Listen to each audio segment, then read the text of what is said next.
नमस्कार, स्वागत एवं अभिनंदन पुनः मेरे चैनल अक्षय ज्ञान पे।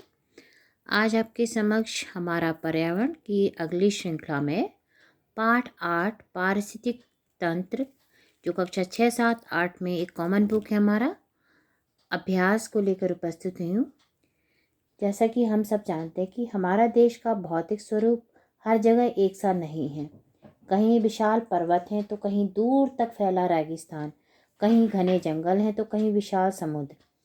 भौतिक स्वरूप की भिन्नता के कारण वहाँ की जलवायु भी भिन्न होती है और जलवायु की इस विविधता के कारण वनस्पतियाँ और जीव जंतुओं में भी कुछ न कुछ भिन्नता होती है। प्रकृति में सबका अस्तित्व बना रहे, इसके लिए पौधे, जलवायु और पर्यावरण मिलकर कई पारिस्थितिक तंत्रों का निर्माण करते हैं। तो आज हम इसी के बारे में पढ़ेंगे कि पारिस्थितिक तंत्र किसे कहते हैं और इसका क्या उपयोगिता है। तो हम पहला प्रश्न हमारा ये है, निम्नलिखित प्रश्नों के उत्तर दीजिए। पारिस्थितिक तंत्र किसे कहते हैं, इसकी क्या उपयोगिता है।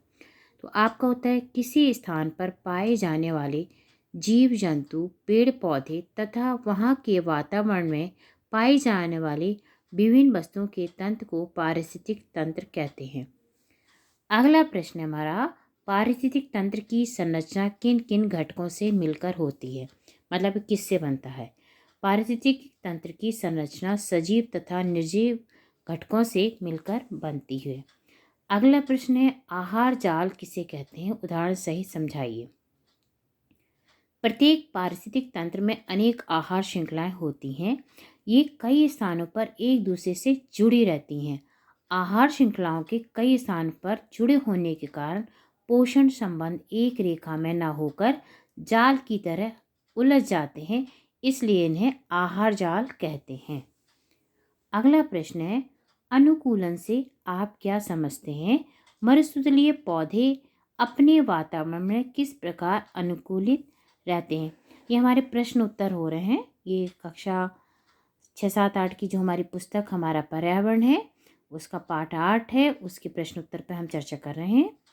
किसी विशेष वातावरण में सुगमतापूर्वक जीवन व्यतीत करने एवं वंश वृद्धि के लिए जीवों के शरीर में रचनात्मक एवं क्रियात्मक स्थायी परिवर्तन उत्पन्न होने की प्रक्रिया अनुकूलन कहलाती है।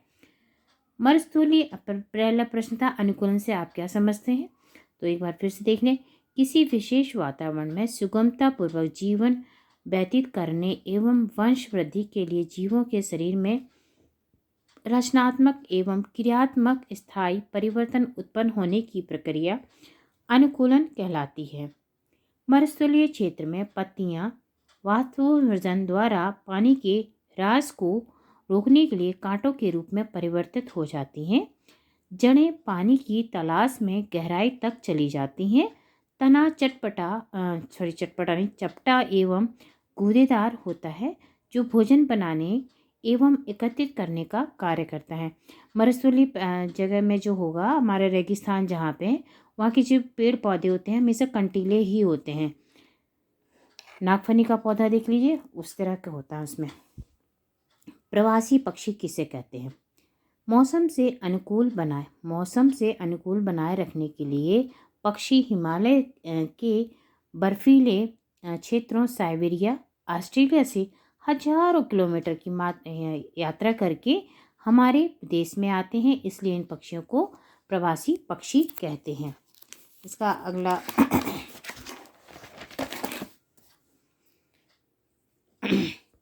सही कथन के सामने सही तथा गलत कथन के सामने गलत का चिन्ह लगाना, ठीक है।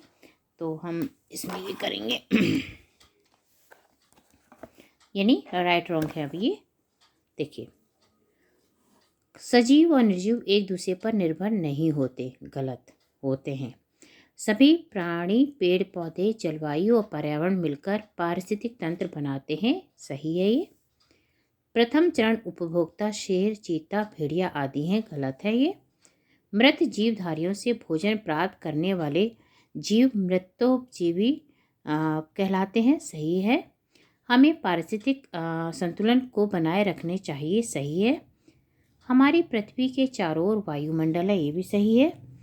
मनुष्य पर्यावरण का अंग नहीं है, ये गलत है। अब है हमारा रिक्त स्थानों की पूर्ति कीजिए। तो अब हमारे पास रिक्त स्थान है, जो हमने काले पेन से लिखे हैं वो भरा हुआ है और वहाँ ब्लैंक था। तो इस तरह से हम और देख लेते हैं। जल, वायु, पोषक तत्व और सौर ऊर्जा आदि निर्जीव घटक कहलाते हैं। भोजन, इसमें निर्जीव भरना है।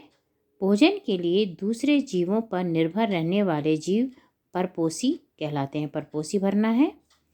उत्पादक व उपभोक्ता के बीच प्रत्येक भोजन स्तर को पोषक तल कहते हैं। आहार श्रृंखला के एक दूसरे सिरे पर उत्पादक तथा दूसरे सिरे पर सर्वोच्च उपभोक्ता होता है। प्रकृति में ऊर्जा का प्रमुख स्रोत सूर्य है। प्रकृति जल, स्थल, वायु, पेड़ पौधे एवं जीव जंतुओं से मिलकर बनी है। इसमें जीव जंतु भरना है। पृथ्वी के जल वाले भाग को जलमंडल कहते हैं। जैविक एवं अजैविक घटक एक दूसरे से परस्पर संबंधित हैं। अगला प्रश्न हमारा, सही विकल्प चुनिए। तो हम ये पुस्तक से ही बता दें आपको कि किसी भी पारिस्थितिक तंत्र के लिए सबसे आवश्यक है निरंतर ऊर्जा प्रवाह होना, वायु प्रवाह होना, जल प्रवाह होना, पर्वत। तो सही उत्तर आपका है निरंतर ऊर्जा प्रवाह होना। अब है, सूर्य से प्राप्त होने वाली ऊर्जा पृथ्वी पर पहुंचने से पूर्व ही नष्ट हो रही है। मरुस्थलों के कारण, समुद्रों के कारण, पर्वतों के कारण, अत्यधिक प्रदूषण के कारण। तो सही उत्तर आपका है अत्यधिक प्रदूषण के कारण। सही चिन्ह इस पे लगाएंगे। अब है अगला प्रश्न है, आहार जाल में आहार श्रृंखलाएं एक सीध में चलती हैं, आहार श्रृंखलाएं नहीं होती। कई आहार श्रृंखलाएं आपस में उलझ जाती हैं, ऊर्जा का प्रवाह नहीं होता। तो कई आहार श्रृंखलाएं आपस में उलझ जाती हैं। ये जो हमारा 30 नंबर का उत्तर है सही है। पृथ्वी पर किसी निर्जीव घटक के संतुलित मात्रा में कम या ज़्यादा होने से क्या होगा, इससे असंतुलित हो जाएगा ये। और क्या सही उत्तर आपका है कि पारिस्थितिक तंत्र बनता है, पारिस्थितिक तंत्र असंतुलित होता है, मानव सुखी जीवन व्यतीत करता है, उपरोक्त में से कोई नहीं। तो जो आपका ये वाला प्रश्न है ये सही हो जाएगा, पारिस्थितिक तंत्र आपका असंतुलित होता है। अपने आसपास देखें और लिखें, पौधों को उचित मात्रा में धूप न मिलने के कारण से क्या होगा। ये आप कक्षा में बातचीत करेंगे कि क्या होगा।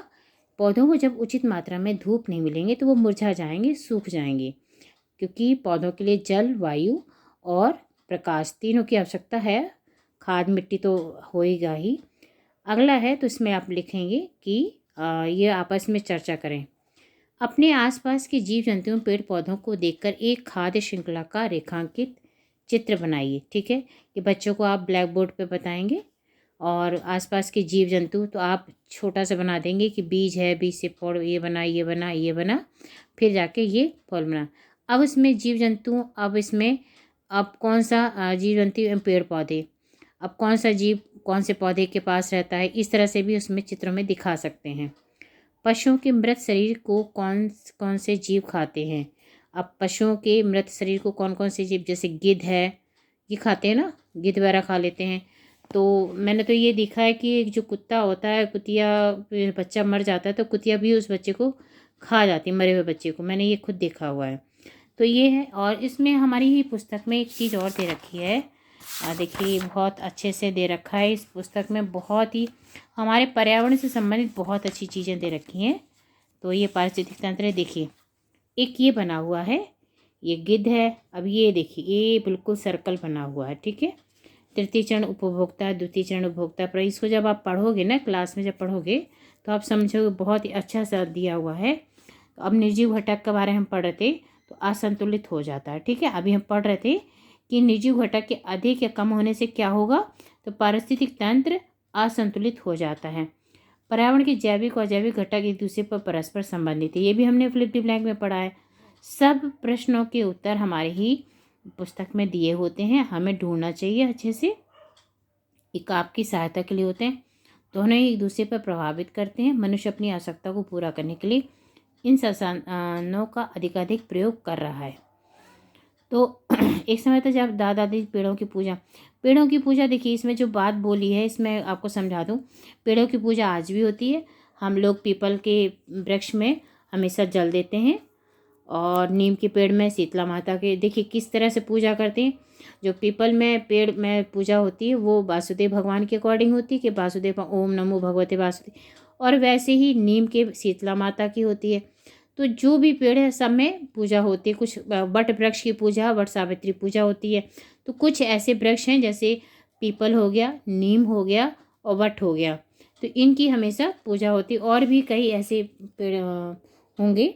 तो ये पारिस्थितिक तंत्र वाला जो पार्ट है बहुत ही अच्छा है, जैसे इकोलॉजी पढ़ते हैं उन सब के लिए है ये। तो चलिए फिर मिलती हूँ अगले पार्ट के साथ। जानकारी उपयोगी लगे तो प्लीज़ लाइक, सब्सक्राइब, शेयर। धन्यवाद।